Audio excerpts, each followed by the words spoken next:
2024, 2029, 2034 ini adalah momentum yang sangat menentukan Indonesia bisa melompat maju atau tidak. Sehingga dibutuhkan kepemimpinan nasional yang kuat. Dan hanya satu pemimpin yang memenuhi syarat agar Indonesia maju adalah Bapak Ganjar Pranowo. Jadi hari ini saya rakyat jelata sedang berkumpul sama Bapak Ibu semua. Kita ini rakyat jelata bukan? Nah ini karena kita mau upload, tolong dengarkan oleh semua pemimpin-pemimpin bangsa yang ada di atas. Sekarang saya beserta Bapak Ibu semua akan bicara sebagai rakyat jelata. Jangan sampai rakyat jelata ini hanya dimanfaatkan ketika pemilu saja. Habis itu diabaikan begitu saja. Setuju nggak kira-kira? Tepuk tangan dulu. Soalnya begini, kita memang membutuhkan, mau tidak mau Bapak Ibu, politik itu wajib Pak, karena menentukan pemimpin. Sebagai warga negara yang baik nanti 14 Februari 2024, bertepatan dengan Hari Valentine itu kalau kata anak muda, jangan lupa datang ke TPS, jadilah warga negara yang baik. Tidak ada manusia yang sempurna, betul? Tidak ada malaikat. Kita tidak sedang memilih malaikat, tapi kita sedang memilih manusia yang sama seperti kita juga. Tapi pilihlah yang terbaik, bukan menurut siapa-siapa, tapi menurut hati nurani kita. Itu yang terpenting. Tapi saya berharap kita diberikan pemimpin yang betul-betul berjuang untuk kepentingan rakyat, yang benar-benar merakyat. Allahumma amin. Saya ambil contoh Bapak Ibu. Pak Jokowi, Presiden Joko Widodo.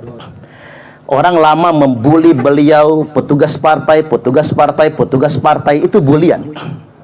Tetapi saya ingin sodorkan fakta pada kesempatan kali ini, justru ketika Pak Jokowi menjadi petugas partai, beliau benar-benar bekerja hebat sekali untuk kepentingan rakyat. Betul nggak kira-kira? Itu saat beliau menjadi petugas partai itu. Saya ingin menjawab pertanyaan, mengapa beliau betul-betul bekerja untuk rakyat ketika menjadi petugas partai? Karena beberapa alasan. Pak Jokowi itu bukan siapa-siapa. Dia tidak berdarah biru, tidak berdarah hijau. Enggak, darah kita ini apa sih? Oh, merah, sama ya. Beliau darah merah seperti kita. Beliau dari rakyat jelata. Beliau bukan anak kolong. Beliau bukan pemilik partai politik. Beliau bukan pengusaha kaya raya yang punya perusahaan besar dan harta berlimpah. Bahkan beliau bukan ketua partai. Beliau orang biasa yang kadang-kadang disebut mukidi, kadang-kadang disebut pelangak pelongok, kadang-kadang disebut ndeso Bapak Ibu. Tapi karena beliau sadar beliau tidak punya siapa-siapa dan tidak punya apa-apa, tapi beliau adalah presiden yang punya hak prerogatif, maka beliau berkoalisi dengan rakyat. Beliau kerja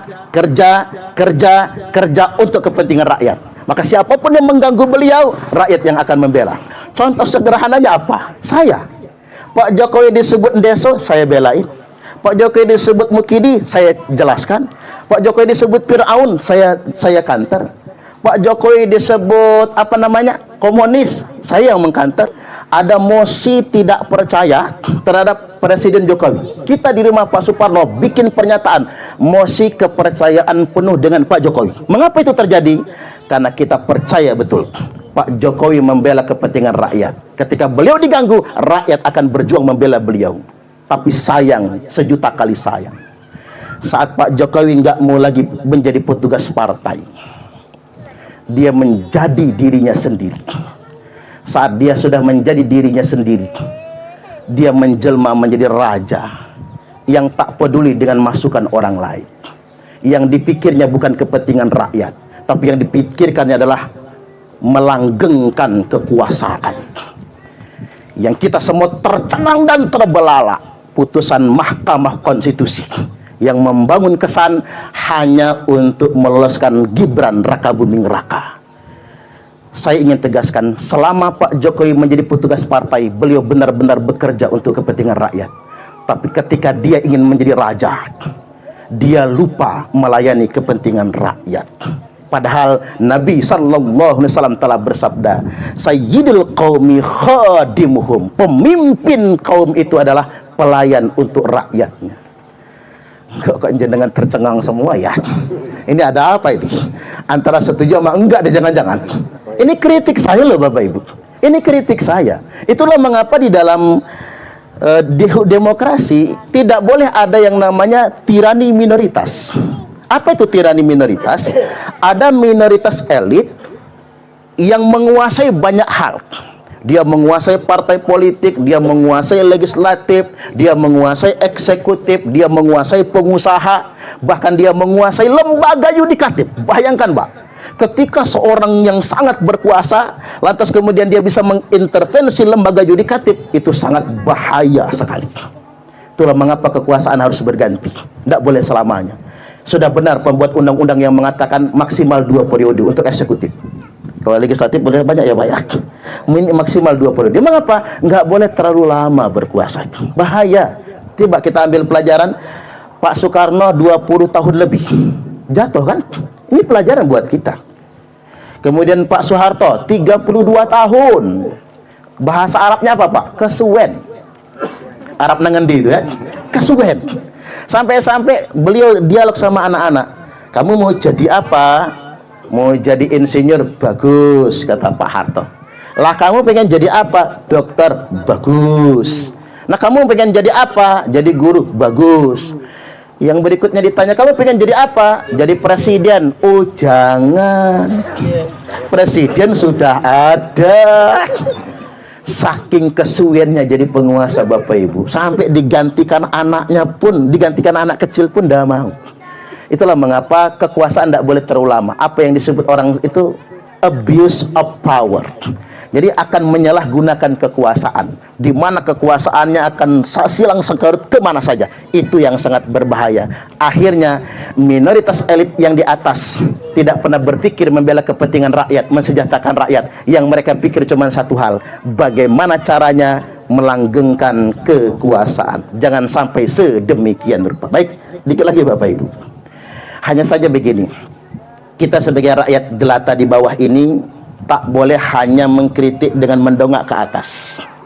Ada baiknya kita juga mengkritik diri kita masing-masing. Setuju nggak kira-kira? Setuju. Soalnya begini, Pak, zaman kita ini sudah makin modern, tapi kok masih banyak yang bermental miskin ya? Betul nggak kira-kira? HP Android semua, HP Android Bapak Ibu, HP Android semua, HP Android, rumah beton, tapi masih nerima PKH. Ada nggak zaman sekarang? Banyak tuh kan. Ini kan mental miskin kan.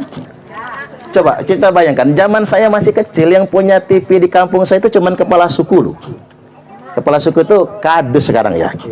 Kalau di kampung saya kan nyebutnya kepala suku. Kalau orang Jawa nyebutnya Pak Bayan ya. Kalau orang sekarang benderanya kadus, cuman kadus. TV hitam putih pakai aki. Lagi senang-senangnya nonton Ria Jonaka, mati TV-nya. Habis akinya. Coba sekarang semua rumah punya TV kan? Di kampung saya dulu yang punya motor cuman Pak Kadus, mereknya L2 Super.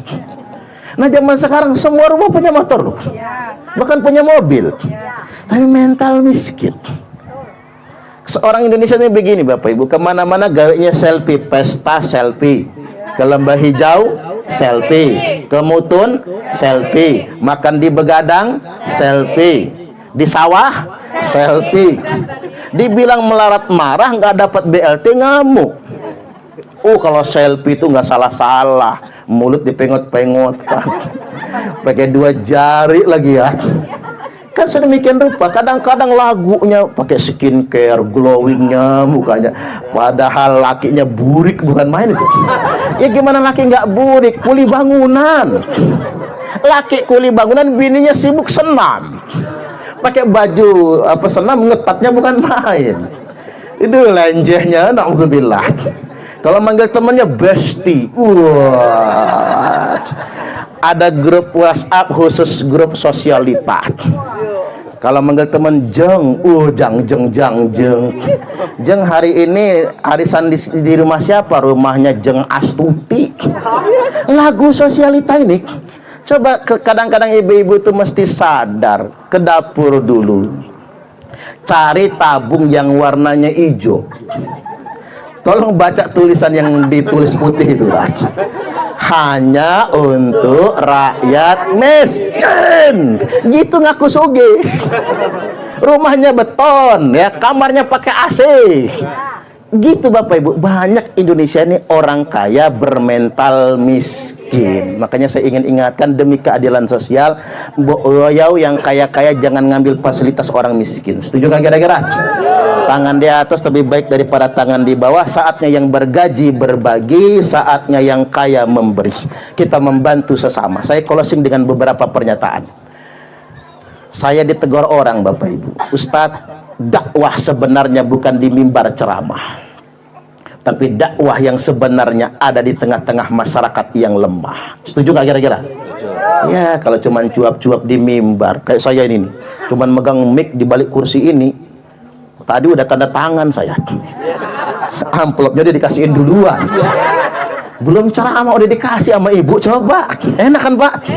Khutbah Jumat, khutbahnya paling 5 menit, sama mukodimah paling lama 10 menit, 500.000. 4 kali aja khutbah sebulan 2 juta, kalah gaji honorer. Itu Pak, sedemikian rupa enak. Tapi dakwah yang sebenarnya ada di tengah-tengah masyarakat yang lemah. Kita membantu kelaparan, membantu yang nggak kebeli beras, apalagi beras mahal kan? Sesuap nasi yang engkau masukkan ke dalam perut orang yang lapar, itu lebih baik daripada membangun 1000 masjid jami. Karena begini, berhentilah dulu orang Islam itu mempermegah masjid. Karena masih ada di tetangga masjid yang nggak kebeli beras, yang nggak bisa bayar sekolah. Betul nggak kira-kira? Nunggak di jasa ditahan, ada nggak? Banyak. Ini negara apa sih? Katanya negara kita sudah merdeka, katanya anggaran pendidikan 20%. Ngapa masih nggak bisa ngambil ijazah? Maka kita semua berdoa mudah-mudahan terpilih pemimpin Indonesia, terpilih wakil rakyat kita yang mau membebaskan segala macam bayaran sekolah. Setuju nggak kira-kira? Tepuk tangan dulu, tepuk tangan. Pokoknya gratis, minimal dari SD sampai SMA, minimal wajib belajar 12 tahun tanpa pungli, tanpa SPP, tanpa uang komite. Setuju nggak kira-kira? Tepuk tangan sekali lagi. Baik, segitu aja dulu. Udah seneng Bapak Ibunya. Mudah-mudahan ini semua bermanfaat. Ambil hikmahnya, ambil baiknya. Satu lagi informasi, saya bikin pesantren Pak Bu di Tanjung Laut. Tanjung Laut itu sini ya, ke sana ya, dari Simbaringin kanan. Ya, paling berapa menit dari sini ya. Pesantren itu baru berdiri setahun. Kalau Bapak Ibu ingin masukin anak ke pesantren, namanya pergaulan bebas ya. Kadang geng motor, seks bebas sebagainya, masukin anak ke pondok. Pondok kita itu kalau yang mampu bayar ya Pak, mampu bayar itu 300.000 sebulan. Makan di situ ya, biaya mondok di situ, biaya sekolah juga di situ. Kalau tingkat SD dapat ijazah SD, kalau tingkat SMP MTS, kalau tingkat SMA aliyah. Itu 300.000 loh, udah sekolah, udah makan, udah mondok. Kalau dihitung udah makan tidur di situ 10.000 sehari, 3 kali makan kan, berarti 3.000 sekali makan cuman yang mampu bayar. Yang nggak mampu bayar, apalagi anak yatim ya, kita gratiskan. Bahkan kalau anak yatim Bapak Ibu sampai kuliah nantinya. Jadi dorong anaknya ke pondok. Kalau kata orang mondok itu mahal, iya, sebagian pondok Bapak Ibu. Kalau pondok kita terjangkau ya. Kalau pengen pondok yang lain ya mahal-mahal, ada yang uang masuknya saja 15 juta ya. Kalau kita tidak Bapak Ibu, jadi sesuai dengan kemampuan. Itu pun masih ada yang minta gratis. Ustadz minta gratis ya. Bapak Ibu lengkap, suami istri lengkap. Bapak punya istri berapa? 1 Ustadz. Enggak, kalau 2 enggak apa-apa, saya maklum Pak, beban Bapak banyak kata saya. Kalau cuman punya istri 1, Bapak ngudut sehari habis sebungkus saja. Kalau 20.000 kali sebulan kan 600.000. Kemudian Pak, kata saya, Bapak ngasih uang jajan anak Bapak berapa sehari? 20.000 kali sebulan 600.000. Di kita cuman minta 300.000 Pak. Oh gitu ya, udah nggak jadi gratis kalau gitu kata dia. Artinya Bapak Ibu kalau tetap mampu ya bayar ya, bantu kita ngasih makan anak-anak itu kan. Tapi kalau memang nggak mampu, jangan berhenti mondok, lanjutkan sampai selesai. Bahkan kalau fakir miskin anak yatim piatu, yatim atau yatim piatu Bapak Ibu, saya sudah bekerja sama dengan 3 universitas sampai kuliahnya nanti gratis. Baik, demikian ya. Mudah-mudahan ini semua bermanfaat. Wallahul muwaffiq ila aqwamit thariq. Wassalamualaikum warahmatullahi wabarakatuh. Waalaikumsalam.